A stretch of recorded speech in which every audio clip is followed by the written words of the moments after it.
To more fully prepare students to meet the civic, academic, and occupational opportunities and challenges of the 21st century, the authors of this article recommend that Oregon adopt a robust approach to teaching and assessing global literacy. The authors of this article describe global literacy to be when students understand their own culture within a global and comparative context, when they can communicate and connect with people in other language communities, and when they can appreciate the language, art, religion, philosophy, and material culture of different cultures. Hey, Ralph. So, I have a question to ask you. Global literacy was once really relevant or desired for those seeking careers in foreign services or international trade.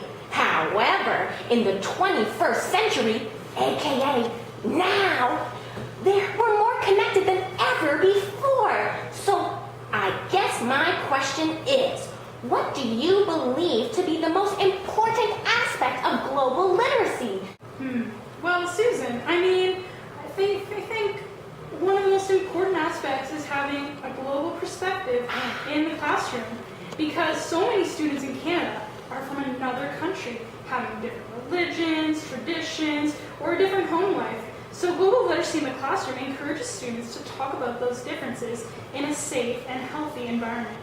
And global literacy invites teachers and students to discuss different events that are happening around the world.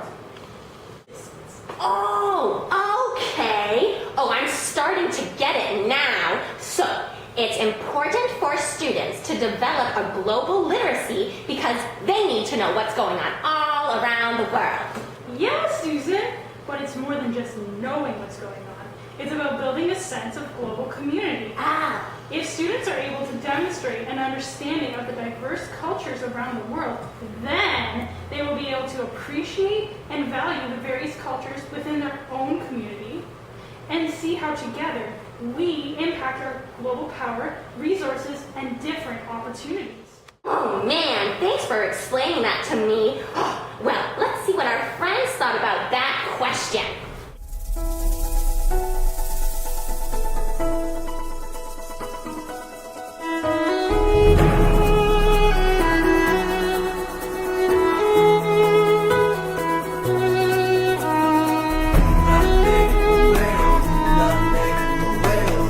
And we're standing side by side. What it takes to come alive. I think this stuff is so neat. Okay.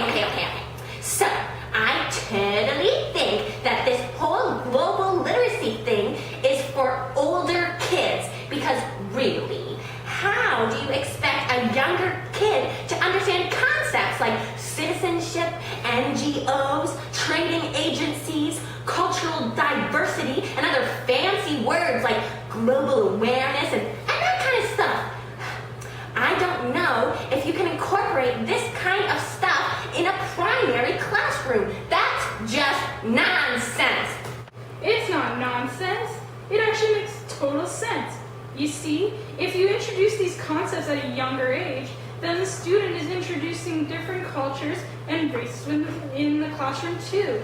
This kind of conversation can lead to great discussion about topics like diversity, which would be a great topic to introduce into a younger group of students. Oh, but no way. If I were a teacher, I'd be super nervous about talking about these themes in a classroom because I wouldn't have the resources to help me. I've never been trained in global education. I'm no expert. You don't have to be an expert. You just have to be knowledgeable about the community and various diversities around you. By starting local, students can experience and make connections to what they're learning in class if they can see it happening right outside their classroom door. Yeah, and that knowledge can lead to further discussions about global events happening all around the world. Plus, there are so many different resources for teachers. They just need to look for them.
is important to have a global perspective. Yeah. And that we need to gain these perspectives by talking about issues that are going on all around the world. I even understand that we should learn to appreciate people's differences. But what I want to know is, can we only learn these types of things from the news and books? Because, like, let's be serious, I don't love that kind of stuff. But it doesn't really seem all that fun.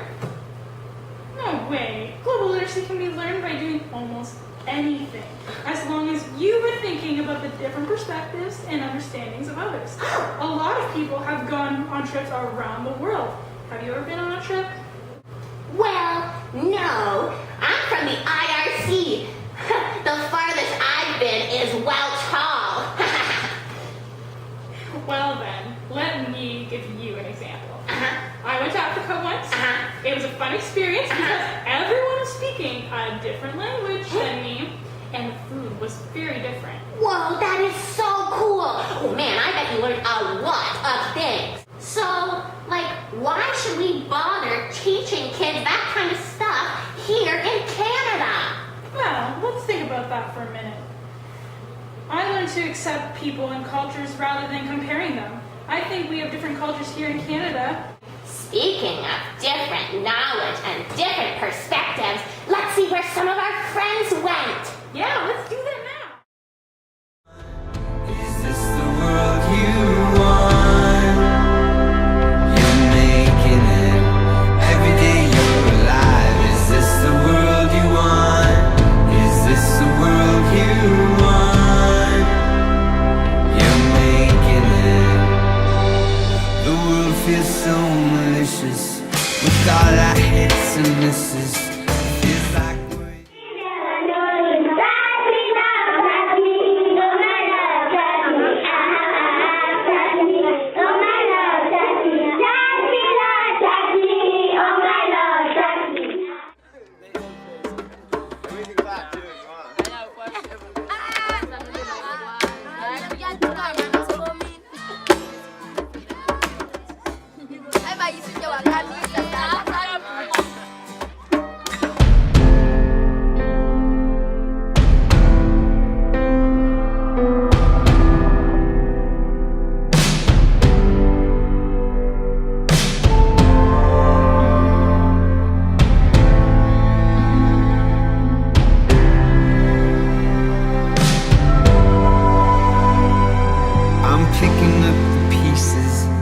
I'm trying out adhesives.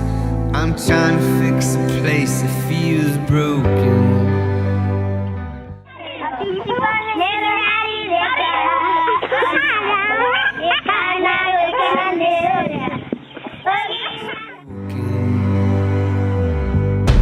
Is this the world you want? Is this the world you want? You're making it every day you're alive. Is this the world you want? Is this the world you want? You're making it. The world feels so malicious with all our hits and misses.